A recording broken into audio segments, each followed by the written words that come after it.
இருக்கீங்க? நல்லா இருக்கீங்களா? ஸோ இன்னைக்கு நம்ம என்ன வீடியோ பார்க்க போறோம்னா ட்ரெண்டிங்காக போயிட்டு இருக்க பாலிடிக்ஸ் ரோல் தான். ஸோ அதாவது வீடியோ பார்க்க போறோம். ஸோ வாங்க வீடியோக்குள்ள போகலாம். 2 வார பயணமாக லண்டனில் தங்கியுள்ள திமுக தலைவர் மு க ஸ்டாலின் அங்கிருந்தபடியே காணொலி வாயிலாக திமுக எம்பிக்களுடன் ஆலோசனை மேற்கொண்டார். ஹலோ சொல்லுங்க. டிவி சரியா தெரியலங்க. கிட்ட போய் உட்காந்து பாருங்கம்மா. எவரா இப்படிலாம் வந்து எடிட் போடுறீங்க? எனக்கு சீரியஸா எனக்கு சுத்தமா ஐடியாவே இல்லை. ஏதோ வந்து அண்டர் கிரவுண்ட் ஏதோ என்னது சீக்ரெட் பிளான் மாதிரி இவங்க எல்லாம் குடும்பமா எதுக்கு வீடியோ கால கனெக்ட் ஆகும் எனக்கு புரியலைங்க. எப்படி இருந்தாலும் 5 வருஷத்துல ஒன்றும் பண்ணல. இப்போ வந்து என்ன பண்ண போறாங்கன்றதே எனக்கு ஒன்றும் புரியல. இதுக்கு முன்னாடி 5 வருஷத்துல இப்படி ஒரு சீனை நம்ம பார்த்துருப்போமா? நம்மள வந்து காலி பண்றதுக்கு, நம்மள டிஃபேம் பண்றதுக்கு நிறைய வேலைகள் செஞ்சிட்டு இருக்காங்க. வெயிட் பண்ணிட்டு இருக்காங்க. ஏதாவது ஒண்ணு கிடைக்குமா, மாட்டுமா, மாட்டாதான். மாட்டல அப்படின்ன உடனே புதுசா இவங்களே ஒண்ணு கிரியேட் பண்றாங்க. இதுக்காகவே ஐடிவின் தனியா காசு கொடுத்து டிஎம்கே சைடு, ஏடிஎம்கே சைடு, அப்புறம் என்னது நாம ஆபாச கட்சி, இதுக்கு எல்லாமே தனியா காசு கொடுத்து அவங்க பண்ணிக்கிட்டு இருக்காங்க. இப்படி பண்றாங்கன்னு வெயிட் பண்ணிட்டு இருக்காங்க. அமைச்சர்கள் மேல அவதூறு அப்படி இப்படின்னு சொல்லிட்டு பாப்போம், வெயிட் பண்ணுவோம். இன்னும் சில பல மாதங்கள்ல நீங்க இன்னும் அடிக்க வேண்டியது இருக்குல்ல. போற எல்லா தேர்தலுமே விசில் சத்தம் எப்படி கூரைய பிச்சுக்கிட்டு, அதுவும் யார் யாருக்கு அதெல்லாம் செவிலி கிழிற மாதிரி ஊதி விடுங்க.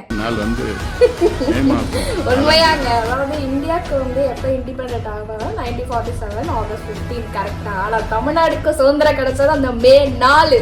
அதை யாருமே மறக்க கூடாது. நம்ம அவருடைய கருத்து, அவர் சொன்ன கருத்து 60 ஆண்டு காலமாக இருவரும் மாறி மாறி ஆட்சி செய்து உண்மையான தமிழ்நாட்டுக்கு விடுதலை கிடைத்த நாள் என்று மே மாதம் 4ஆம் தேதி மக்கள் ஒரு புரட்சியை ஏற்படுத்தினார்கள், ஒரு மாற்றம் கொண்டு வந்தார். தம்பி என்ன பண்ணியிருக்கான், ஏஐல போயிட்டு அண்ணன் கையில் இந்த மண் எப்ப சிக்கும் அப்படி கேட்டிருக்கான். அந்த ஏஐ சொல்லியிருக்கா 1000 வருஷம் ஆனாலும் சிக்காது அப்படின்னு சொல்லிட்டு.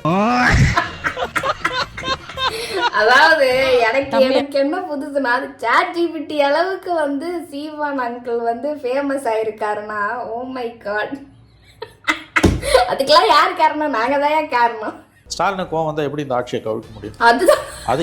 அதுதான் ஒருத்தர் சொல்லிட்டு கிடக்குறாங்க. அதான் எனக்கும் புரியல. ஸ்டாலின் கோவப்பட்டா என்னது? ஸ்டாலின் யாரு? எம்எல்ஏ கூட கிடையாது அவரு இப்பத்திக்கு, சரியா? எம்எல்ஏ அதுவும் தோத்து போனவர் அவரு, ஓகேவா? அப்படிப்பட்ட ஒருத்தர் வந்து கோவப்பட்டா என்னது வானத்துல இருந்து மழை பெய்யுமா, இடி இடிக்குமா, என்னமோ சூரியனே அவர் தான் அதை கொண்டு வருவாரா? அந்த மழை பெய்யுது இன்னைக்கு, என்ன பண்றது? எனக்கு சீரியஸா ஐடியாவே இல்லைங்க. யாருங்க அவரு வந்து கோவப்பட்டுட்டாருன்னா டிவிக்கே அழிஞ்சிருமா? Oh my god. DMK MLA, DMK மந்திரிங்க யாராவது சொன்னா ஓகே, இவர் எதுக்கு சொல்றாரு? அருவருப்பா இல்ல, அசிங்கமா இல்ல? இப்போ ஒன்னா போய் சேர்ந்துருங்க. எதுக்கு வந்து வெளியில நாடகம் ஆடுறீங்க? அவ இத்தகைய பேச்சுக்கள் அதிமுகவுடைய வாக்கு வங்கியை மேலும் சிதைக்கும். விஜய் பக்கம் அதிமுக வாக்கு வங்கியை நகர்த்தும். நம்ம காட்சியெல்லாம் பார்த்துட்டு போனோம், தொங்கிட்டு எல்லாம் போறாங்க எல்லாம். இங்க இருக்கிற சேகர் பாபு அந்த மேயரை ஒரு சின்ன வேலை கூட அவர் என்னமோ என்னையா. எனக்கு மட்டும்தான் வந்து பேர் பிரியா பத்தி யார் சொன்னாலும் சிரிப்பு வருதா இல்ல உங்களுக்கும் சிரிப்பு வருதா எனக்கு தெரியல. நீங்க யாரு? உங்களுக்கு எங்க இருந்து வந்தது அதெல்லாம்?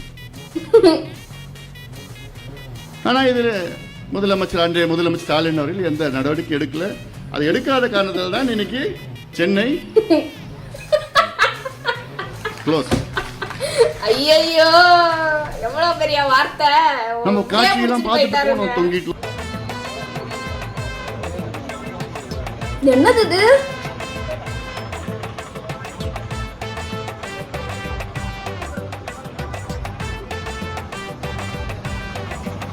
இங்கு பெண்ணா? என்னோட இங்கு பெண்ணுக்கு வந்து சோதனை. அதையே அங்க எடுத்துட்டு போய் இறங்குறீங்க. போய் சுடுகாட்ல போய் இறக்குங்க.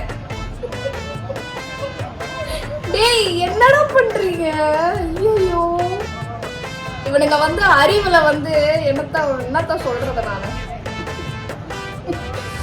நான் கூட ஏதோ ஒரு பெரிய ஏதோ என்ன இந்த ட்ரம் தான் வந்து ஏதோ படுக்க போட்டு கொண்டு வராங்கன்னு நினைச்சேன்.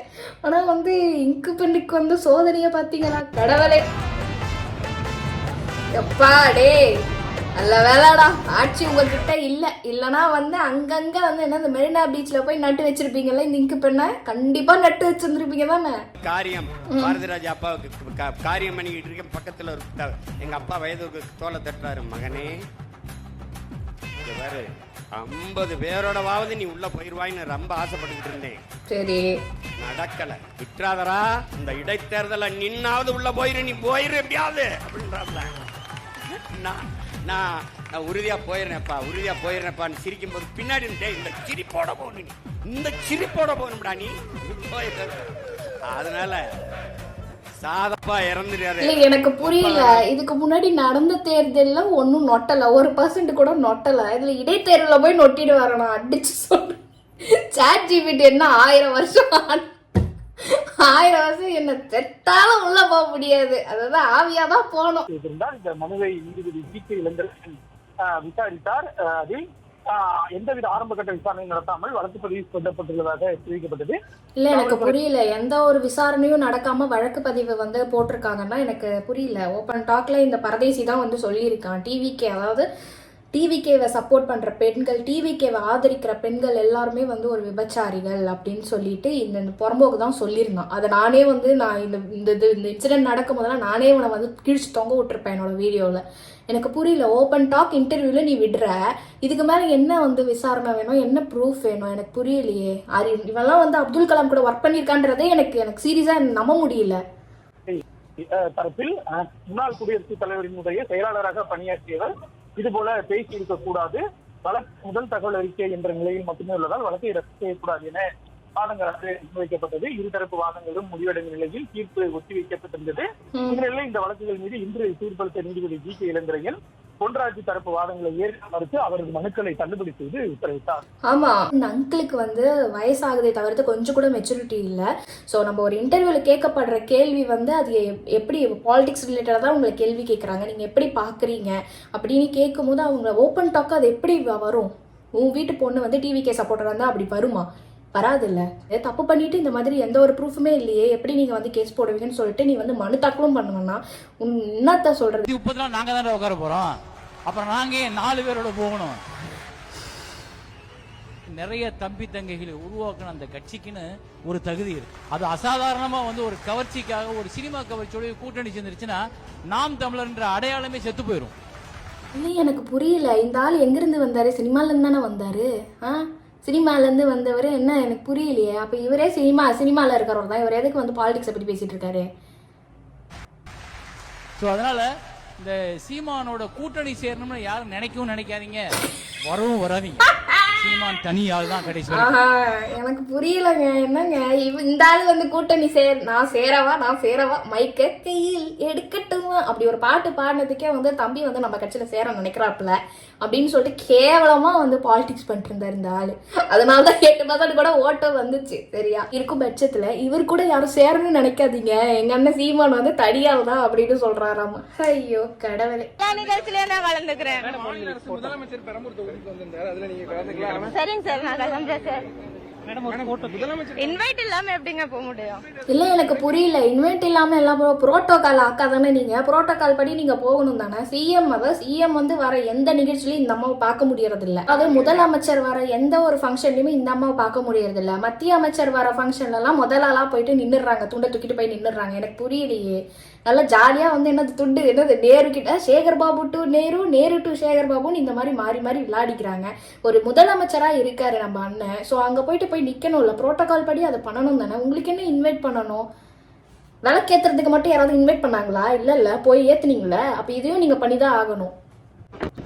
சிஎம் வந்து பெரம்பூர் வந்திருந்தாரு, அதுக்கு நீங்க கலந்துக்கல, அது வந்து சர்ச்சையானது. ஆனா இன்னைக்கு மத்திய அமைச்சர் கலந்துக்க நிகழ்ச்சியில கலந்துக்கிறீங்க, என்ன மேடம் காரணம்?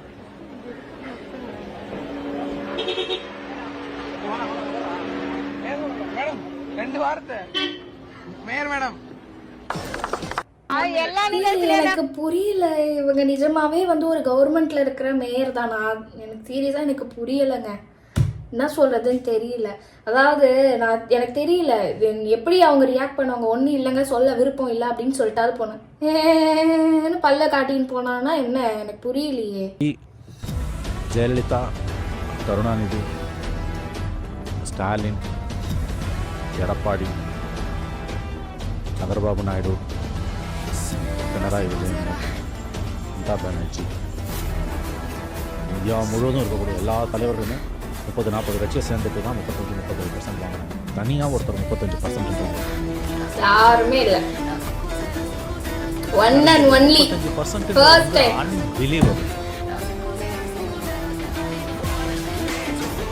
நான் வந்து எனக்கு தெரியல அண்ணன் ஜெயிச்சு வந்து 1 மந்த்துக்கு மேலேயே ஆகுது. பட் ஸ்டில் நான் வந்து இதை வந்து எனக்கு தெரியல, இது எனக்கு செரிஷ் பண்ணிக்கிட்டே இருக்கேன். நான் சாதாரணமான ஓட்டு கிடையாது கைஸ், இது சாதாரணமான ஓட்டே கிடையாது.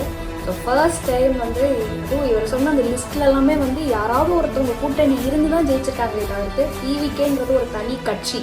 எந்த கூட்டணி இந்த ஷேர் அட்டை எரிச்சு பாருங்க டிஎம்கேல, அந்த மாதிரிலாம் கிடையாது, அந்த சீனே கிடையாது. தனி கட்சியாக நின்று தனித்துவமாக ஜெயிச்சிருக்காரு.